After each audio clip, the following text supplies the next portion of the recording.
Yooyyaa akkam jirtu harka fuunee kabajamtoota daawwattoota chaanaalii Yerosan tiyuub. Viidiyoo keenya darbe irratti waa'ee xannacha indokiraayinii fi eksokiraayinii ilaalee turre. Isatti aansee immoo waa'ee xannacha paankirisii ilaalee jirra. San jalatti immoo seelota xannachi paankirisii qabu sadeen alfaa, beetaa, gaamaa ilaalee jirra. Isatti aansee immoo waa'ee insulinii waan tokko dubbanneerra. Isa booddee waa'ee type 1 diabetes mellitus ilaalee jirra. Har'a immoo akkuma beellamannee qabanne type 2 diabetes mellitus ilaalla jechuudha. So let's go directly to type 2 diabetes mellitus. So as we defined before in the last videos under the types of DM, type 2 diabetes mellitus is one type of metabolic disorder or one types of DM. So it affects 90% up to 95% of people with the disease. So as we discussed before, if you remember it, type 1 diabetes mellitus affects 5% up to 10% of people with disease, but under type 2 diabetes mellitus affects 90% up to 95% people with the disease. Jalqabarratti gaafa waa'ee gosa dhukkuba sukkaaraa gosa tokkoffaa gaafa barannu gosi sukkaaraa tokkoffaanii baay'inaan namoota sukkaara qabaman hundumaa wajjin wal bira qabnee gaafa ilaallu parsantaashanii amma 10tti namoonni dhukkuba sukkaaraa gosa tokkoffaa namni qaban jechuudha. Namoonni dhukkuba sukkaaraa gosa lammaffaa warri qaban garuu parsantaa 90 haga parsantaa 95 jechuudha. Kanaafuu waa'ee dhukkuba sukkaaraa gaafa baay'ina isaa gaafa ilaallu namoota saaxilaman gaafa ilaallu daataa isaa gaafa ilaallu irra jireessi yookaan irra baay'een namaa maaliin qabama jechuudha. Gosa dhukkuba sukkaaraa type 2 kanaan qabamaa jechuudha. It occurs more commonly among people who are older than 30 years of age and obese. Kan jechuun maal jechuudha? Gosti dhukkuba sukkaaraa lammaffaa kun yookaan type 2 diabetes mellitus kan jennuun kuni namoonni inni irratti mul'atu namoota umriin isaanii waggaa 30 ol ta'anii fi namoota furdina qaamaa qaban. Kanaafuu namoonni qaamaan furdatanii dhukkuba sukkaaraa yoo qabaatan umriin isaanii immoo waggaa 30 ol yoo ta'e namoonni akkasii sun maal jechuudha? Gosa dhukkuba sukkaaraa lammaffaa qabu jechuudha. So the two main problems related to insulin in type 2 diabetes are insulin resistance and impaired insulin secretion. So here there are two problems which related to type 2 diabetes mellitus. One, insulin resistance. The other one is impaired insulin secretions. So if you remember, when we discussed about type 1 diabetes mellitus, type 1 diabetes mellitus is associated with the destruction of beta cell jennee. Gosa dhukkuba sukkaaraa tokkoffaan type 1 kan inni wal qabatu beta cellin gaafa distract ta'u yookaan immoo gaafa miidhamu, most of the time it's related with autoimmune jennee dubbanneerra. Yookaan immoo beta cellin yookaan immoo seeliin paankirisii madinummaa keenya isa uumamaatiin gaafa attack ta'u yookaan immoo gaafa damage ta'u oomishni insulinii guutumaan guutuutti ni danqama jenne. Kana jechuun gosa dhukkuba sukkaaraa gosa tokkoffaa namni sun develop godhaa jechuudha. Garuu asitti waa lama hammata. The two main problems related to insulin in type 2 diabetes are insulin resistance plus impaired insulin secretion. Tokko qaamni keenya insuliniif gaafa miira dhabu yookaan immoo gaafa seensi ta'uu didu jechuudha. Inni lammataa immoo oomishni insulin gaafa impaired ta'u yookaan immoo gahaa ta'uu dhiisuu gaafa danda'u jechuudha.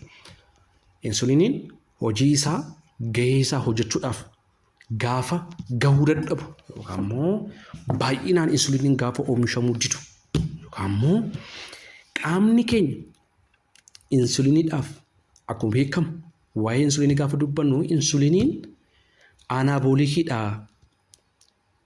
Istoor godha gulkoosii eessarratti istoor godha faat seelii irratti masal seelii irratti geessee istoor godha jenneerra.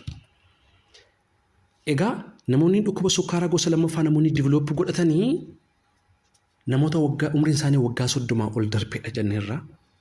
Rabaayeen isaanii immoo maal jenneerra furdoodha qaamni isaanii furdaadha yookaan immoo obeesiidha jenneerra. Kanaafuu waggaa 30 dura insuliiniin noormaalii gulkoosii dhiiga keessa jiru gaafa nuti nyaannu hammi konsentireeshinii gulkoosii dhiiga keenya keessatti hin baay'atu kun beekamaadha. Gaafa sanaa maal godha insuliiniin fuudhee masal seel irratti geessee fasil irratti geessee stoor godha. Garuu namni kun adeemsa keessa waggaa 30 booddee maal ta'a jechuudha. Qaamnummaan kaleessa insuliinii fudhatee isaan si'aayee seensa ta'ee gulkoosii irraa fudhatee stoor godhaa ture waggaa 30 booda insuliinii kana siin beeku jedhan akka qaama alagaatti lakkaa jechuudha. Seensiin ta'u isaan miira hin qabaatuuf jechuudha. So karaa kanaan gosa dhukkuba sukkaaraa gosa lammaffaa yookaan immoo type 2 diabetes mellitus develop goonaa jechuudha. Because type 2 diabetes is associated with what? A slow, progressive glucose intolerance. Its onset may go undetected for many years. Asitti waa'ee dhukkuba sukkaaraa gosa tokkoffaa gaafa sunnu when we are talking about type 1 diabetes mellitus, it is saying the symptom is very acute. It's not what? It's not progressive. It's not progressive. It's not slow. It is acute. But here, under type 2 diabetes mellitus, it's associated with what? With a slow, progressive glucose intolerance. Its onset may what? May go undetected for many years. Asitti namni dhukkuba sukkaaraa gosa lammaffaa kanaan qabameeyyuu rakkinicha develop godhatee yookaan rakkinicha godhateeyyuu waggaa tokkoof yookaan immoo waggaa muraasaaf rakkinicha otoo ofirratti hin beekin dhukkuba wajjin jiraachuu danda'a. Maaliif? Akka dhukkuba sukkaaraa gosa tokkoffaa sanitti ariifataa fi si'ataa miti mallattoon isaa. Suuta mul'ataa dhufa. Maaliif yoo jenne asitti rakkinichi rakkina insuliiniitii miti. Achitti garuu gosa sukkaaraa dhukkuba tokkoffaa irratti rakkinichi rakkina maaliitii? Rakkina insuliiniiti. Insuliiniin guutummaan guutuutti hin dhabama. Dhiiga keenya keessa hin jiraatu. Kana jechuun battala insuliiniin qaama keenya keessa dhabameetti maal ta'a jechuudha? Hammi sukkaaraa dhiiga keenya keessa jiru humnaa ol ka'a. Garaagarummaa sa'aatii garaagarummaa daqiiqaa keessatti ol ka'uu danda'a. Sa'aatii sanitti maaltu uumama jechuudha? Mallattooleen dhukkuba sukkaaraa otoo oolanii hin buliin hatattamatti mul'achuu danda'u. Asitti garuu oomishni insuliinii ni jira. Qaama keenyaatu isaaf maal ta'uu didee jechuudha? Si'aawuu dide. Yookaan immoo insuliiniin hammaan haa xiqqaatu malee ni jira. Whether it can be insulin resistance or what? Impaired insulin secretion. But it is not total damage of beta cell. Or here we cannot say there is no insulin production. But it can be what? Insulin resistance or impaired insulin secretion.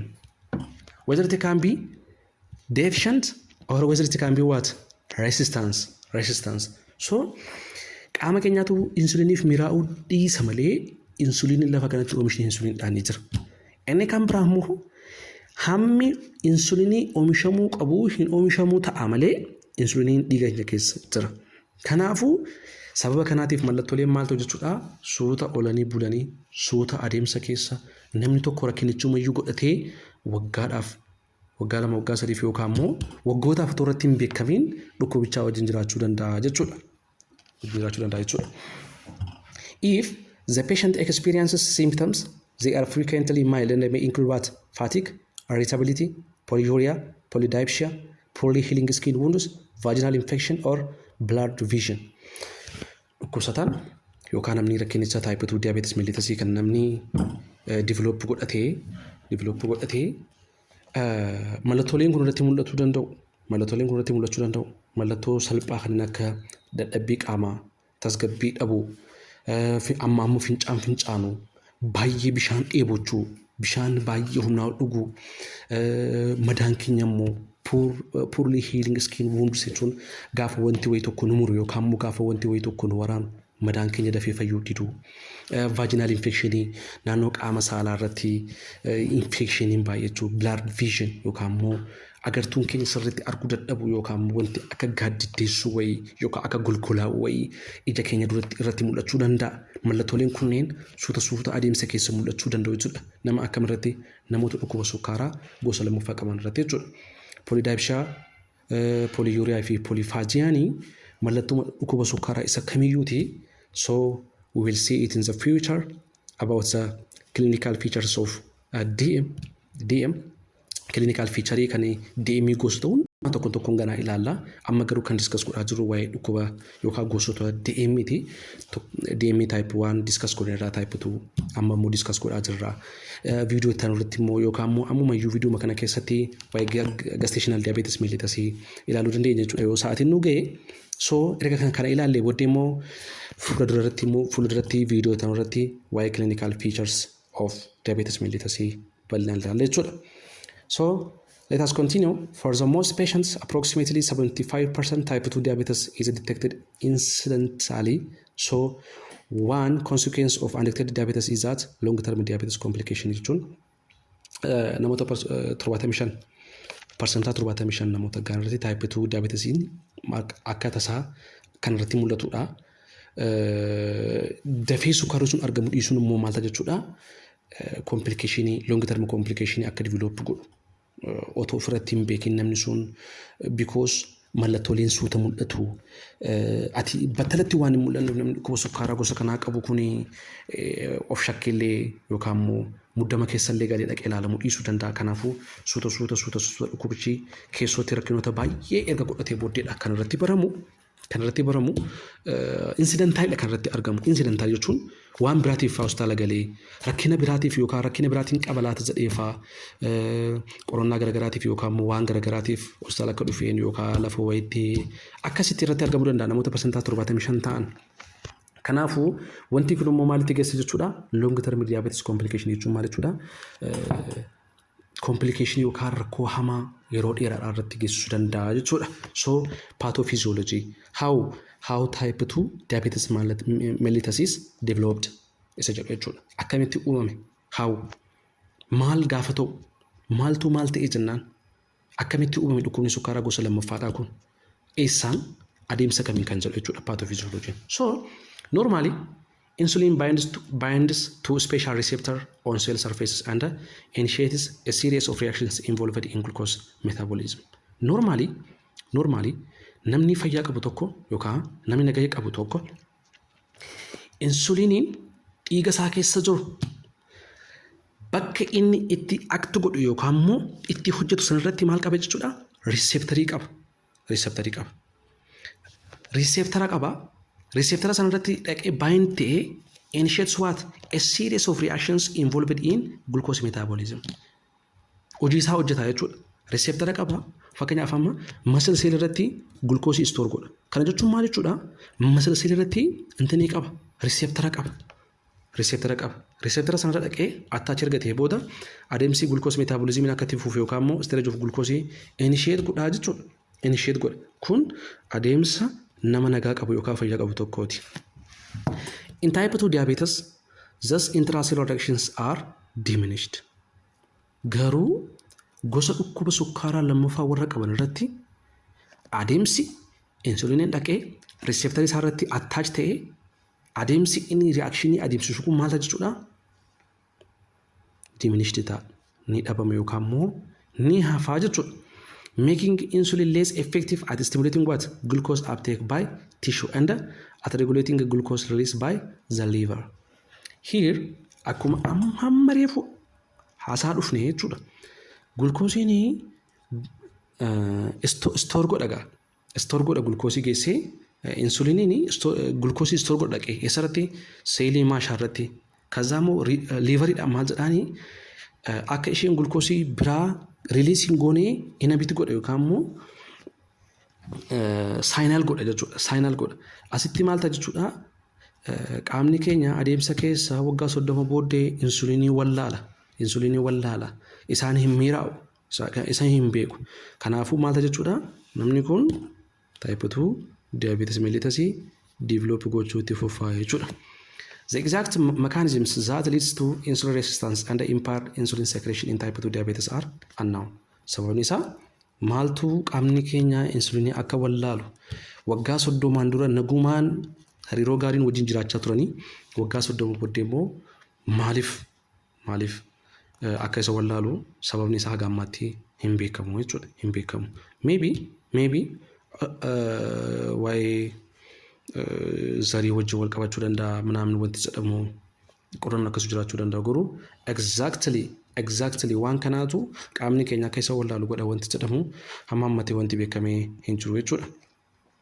So to overcome insulin resistance and to prevent build-up of glucose in the blood, increased amount of insulin must be secreted to maintain glucose level at a normal or slightly elevated level. jechuun adeemsa qaamni keenya insulinii wallaaluu keessatti hojii kana yookaan hojii insuliniin glukoosiin dhiiga keenya keessatti baay'achuu kana hir'isuudhaaf insuliniin hammaan baay'ee ta'ee qaama keenyatti gadi dhiifamuu qaba yookaan immoo kennamuu qaba jechuudha. However, if beta cell cannot keep up with the increased demand for insulin, the glucose level rises and the type 2 diabetes develops. So, insuliniin glukoosii dhiigaan glukoosii baay'atee dhiiga keessatti ol ka'e kana subside gochuudhaaf yookaan immoo hir'isuudhaaf yoo insulinii baay'ee oomishuu dadhabee kuufamni glukoosii dhiiga keessaa maal ta'a jechuudha ittuma fufaa kaza type 2 diabetes mellitus namni sun develop godha jechuudha. Despite the impaired insulin secretion that is characteristic of type 2 diabetes, there is enough insulin present to prevent the breakdown of fat and the accompanying production of ketone bodies. Insuliniin hammaan xiqqaatee oomishamuyyuu gosa dhukkubaa sukkaara lammaffaa keessatti insulinummaan hammi jiru suni akka faatiin store ta'e sun akka inni breakdown hin taane ni dhowwaa jechuudha. And accompanying production of what ketone bodies. Amma yeroo baay'ee diabetic ketoacidosis namni develop godhu namoota dhukkuba sukkaaraa gosa tokkoffaa qabanidha. Kun maal wajjin wal qabata? Oomishni insulinii gonkumaa hin jiru waan ta'eef because beta cell distract waan ta'eef qaamni keenya baay'ee glukoosii waan barbaaduuf baay'ee waan beela'uuf glukoosii baay'ee waan barbaaduuf akka filannootti maal fayyadama fat cell kana breakdown gochuu jalqabaa jechuudha. Fat cell gaafa breakdown ta'u maaltu uumama ketoniin the end result qabatee dhufa jechuudha. Ketoniin the end result ta'ee dhufa jechuudha. So kanaafuu type 2 diabetes mellitus keessatti garuu kun hin uumamu maaliif hamma fedhe yoo ta'e glukoosiin hammaan xiqqaa ta'ee dhiiga keessa waan jiraatuuf fat cell kun akka breakdown hin taane ni dhowwa kanaafuu ketoniin hin uumamu jechuudha. Therefore, DK does not typically occur in type 2 diabetes. DKN gosa dhukkubaa sukkaaraa lammaffaa keessatti hin uumamu jechuudha. However, uncontrolled type 2 diabetes may lead to what? Another acute problem like hyperglycemic hypersomnolur non-ketotic syndrome. Garuu akkuma type 2 DK yookaan diabetic ketoacidosis akkuma fidu kunis type 2 diabetesiinis complication isaa acute problem maal fiduu danda'a jechuudha. Hyperglycemic hypersomnolur non-ketotic syndrome fiduu danda'a jechuudha. Isa kana immoo what is DK? What is hyperglycemic hypersomnolur non-ketotic syndrome kan jedhu viidiyoo qabannee itti dhufna. Ammaaf garuu gestational diabetes mellitus itti fufnaa jechuudha. Let us revise about type 2 diabetes mellitus. Let us revise it. So now we are discussing about type 2 diabetes mellitus. It is a one type of diabetes mellitus. So as we defined before about diabetes mellitus, it is one of metabolic disorder. So type 2 is one types of metabolic disorder. So it affects 90 up to 95% of people with the disease. Most of them patients are type 2 diabetes mellitus. So it occurs more commonly among people who are older than 30 years of age and obese. So as we discussed before about type 1 diabetes mellitus, most of the time the persons who develop type 1 diabetes mellitus is his age is less than 30 and they are what? Teen. But when we come to type 2 diabetes mellitus, those who develop type 2 diabetes mellitus is who are older than 30 years of age and obese. So the other one is the two main problems related to insulin in type 2 diabetes are insulin resistance and impaired insulin secretion. Here, the problem related with two things. Look here. We should have to understand one thing here. In type 1 diabetes mellitus, we said the problem is related with the destruction of beta cell. The beta cell is the cell that produces what? Insulin. Here, the problem is not related with beta cell. It's not related with the destruction of beta cell. Rather, it is related with what? Insulin resistance and impaired insulin secretion. So, our body develop what? Insensitivity for insulin. And there is what? Deficiency of insulin secretion. Here, there is a deficiency, but not total destruction of insulin. There is a deficiency because type 2 diabetes is associated with slow, progressive glucose intolerance. Its onset may go undetected for many years. So when we discussed about type 1 diabetes mellitus, it is sign the symptoms or clinical features are very acute, but here, the metabolic disorders develop what? Progressively. Its onset may go undetected for many years. So if the patient experiences symptoms, they are frequently mild and may include what? Fatigue, irritability, polyuria, polydipsia, poorly healing skin wounds, vaginal infection, or blood visions.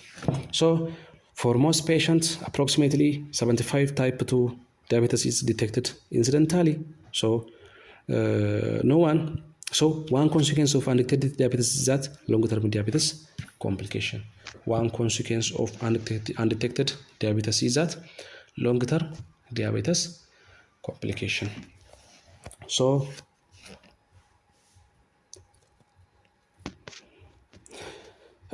when we come to pathophysiology, normally insulin binds to a special receptor on cell surface that's obvious because insulin binds to its receptors on tissue, then it initiates a series of reactions. But in type 2 diabetes, those intracellular reactions are what? Diminished, making insulin less effective at stimulating glucose uptake by the tissue and at regulating glucose release by the liver. The exact mechanism that lead to insulin resistance and impaired insulin secretion in type 2 diabetes are unknown. The reason is unknown. Also, genetic factors are thought to play a role. Also, genetic factors are thought to play a role. To overcome insulin resistance and to prevent buildup of glucose in the blood, increase the amount of insulin must be secreted to maintain the glucose level at a normal or slightly elevated level. However, if beta cell cannot keep up with increased demand for insulin, glucose level rises and the type 2 diabetes what? Develops. So let us directly heading to gestational diabetes mellitus. I think we discussed the highlights of gestational diabetes mellitus. So highlight isa video durarratti waan tokko dubbachuu fi yaallee jirra. Gestational diabetes mellitus jechuun gosa diabetes mellitus isa keessummaa. Gestational jechuun maal jechuudha? Gestational keessummaa. Gosa dhukkuba sukkaaraa keessummaa jechuun keessummaa gaafa jennu maal jechuudha? Yeroo wayii tokko kan turu isa booddee immoo jiraachuu yookaan turu kan hin dandeenye jechuudha. Kanaafuu gestational diabetesiin gosa dhukkuba sukkaaraa turtii wayii kan namarra turu. So anyway, let us discuss on slide. Gestational diabetes mellitus is any degree of glucose intolerance with what? With its onset during pregnancy. Kuni rakkoo dhukkuba sukkaaraa kan yeroo kam nama mudatu jechuudha. Kan yeroo ulfaa. Haadholiin ulfaa yeroo baay'ee gestational diabetes mellitus kana develop godhatu. Rakkinichi ulfa wajjin waan wal qabatu waan ta'eef yeroo ulfaa qofa turas waan ta'eef maybe gara dhukkuba sukkaaraa gosa lammaffaatti jijjiiramee fufuu danda'a. garuu namoota baay'eedhaaf turtiin isaa turtii ulfaati. Kanaaf gestational diabetes mellitus jedhamee itti moggaafame. Hyperglycemia develops during pregnancy because of the secretion of placental hormones which cause insulin resistance. Hyperglycemia develop godhu yeroo kam yeroo ulfaa haadholiin tokko yeroo ulfa isaaniitti hyperglycemia develop godhu. Hyperglycemia jechuun maal jechuudha? Hammi gulkoosii dhiiga keenya keessa jiru gaafa maal ta'u jechuudha? Gaafa dabalu yookaan gaafa ol ka'u normal range keessaa ba'ee isaa ol gaafa darbu jechuudha. So inni kun maaliin ta'a gaafa jennu placental hormoniitu jira yookaan immoo obbaatii isa jennuun afaan oromootiin obbaatiin hormonii inni maddisiisuu qaba. Hormoniin obbaatiin maddisiisu sun maal godha jechuudha? Insulinii reesistu godha yookaan akka qaamni keenya insuliniidhaaf sensii hin taane hormoniin sun hin dhoowwaa jechuudha. Sababa kanaaf hamma ulfii sun jirutti haadholiin kunneen gestational diabetes mellitus develop godhu jechuudha. The mother's pancreas is able to produce more insulin 3 times to overcome what? The effects of pregnancy hormone on blood sugar levels. So, saati kanatti pancreasiin haadha ulfaa tokko oomisha duraan oomishu caalaa dachaa sadii oomisha. Maal gochuudhaaf? Hamma dhukkuba sukkaaraa dhiiga keenya keessatti ol ka'ee kana maal gochuudhaaf jechuudha? To'achuudhaaf. If however the pancreas cannot produce enough insulin, blood sugar level will rise, resulting in gestational diabetes. So haati ulfaa tokko hormoniin obbaatii isheedha. Qaamni keenya insuliniidhaaf akka inni miira hin godhanne yookaan sensii hin taane waan dhufuuf pankreesiin isheedha. Insulinii duraan oomishamu caalaa parsantaa 3 yookaan immoo dachaa sadii maal godha jechuudha? Oomisha dachaa 3 oomisha. Garuu pankreesiin haadha ulfaa tokko dachaa 3 oomishuu dadhabee hamma ol ka'iinsa sukkaaraa dhiiga ishii keessa jiru hin to'atu taanaan wantichi karam deema jechuudha? Gara gestational diabetes mellitus itti ce'a jechuudha. So management for gestational diabetes mellitus how we can manage yookaan immoo how we manage it jechuudha. Akkamitti to'achuu dandeenya yookaan akkamitti to'atama gestational diabetes mellitus hin tokko akkamitti to'atamuu danda'a. Initial management include dietary modifications and blood glucose monitoring. Kan jechuun maal jechuudha? Sirna nyaataa haadha ulfaa sanarratti hojjechuu. Inni kan biraa immoo blood glucose monitor gochuu jechuudha. Sirriitti hordofuu guyyaa guyyaatti sukkaarri koo meeqa galeeraa meeqarra jira akkamii waan jedhu maal gochuudha? Monitor gochuu jechuudha. If hyperglycemia persists, insulin is prescribed jechuun ammallee steppiin jalqabaa dietary modify gochuudha. Dietary modify gochuu. Itti aansee blood glucose monitor gochuudha. Yoo ammallee hin to'atamne yoo ta'e ammallee yoo ol ka'e maal ta'a jechuudha? Insuliniin ni ajajamaaf jechuudha. Goals for blood glucose levels during pregnancy are 105 mg per deciliter or less before meals and 170 mg per deciliter or less 2 hours after meals. Kana jechuun maal jechuudha? Kaayyoon keenya inni jalqabaa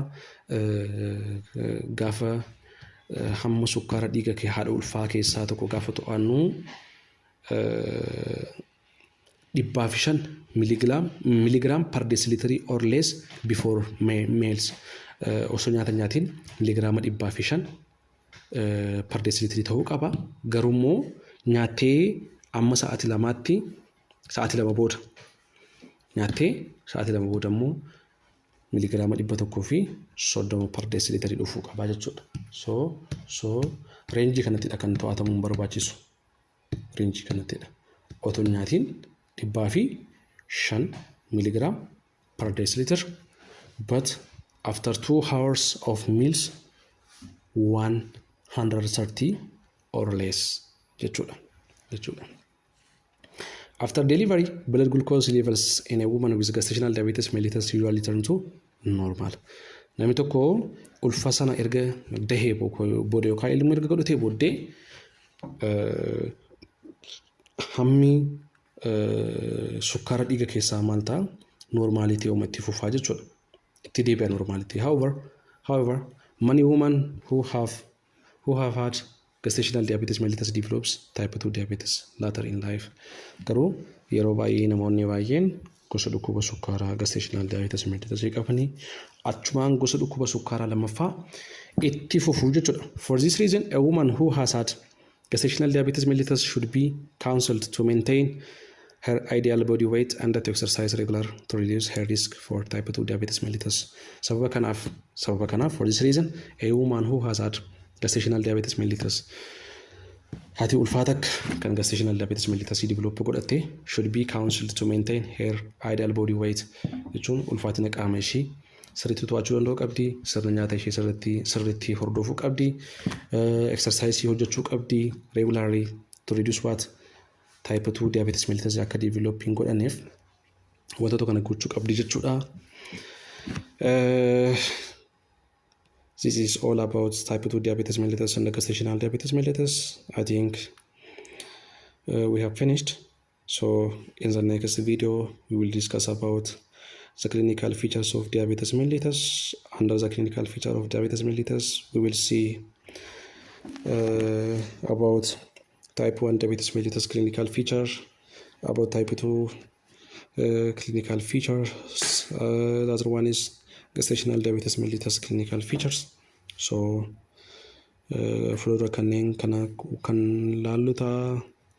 Yeroo gaarii turtii gaarii qabaadha. Like subscribe gochuun dagatinaa nu jajjabeessaa. Waan irratti barachuu qabnu immoo wanti baay'ee barbaadan yoo jiraate kana otoo nu barsiistee kana otoo nuuf baatee kan jettan yoo qabaattani comment sectionii keessatti nuuf kaaya. Yeroo gaarii qabaadha. Bye.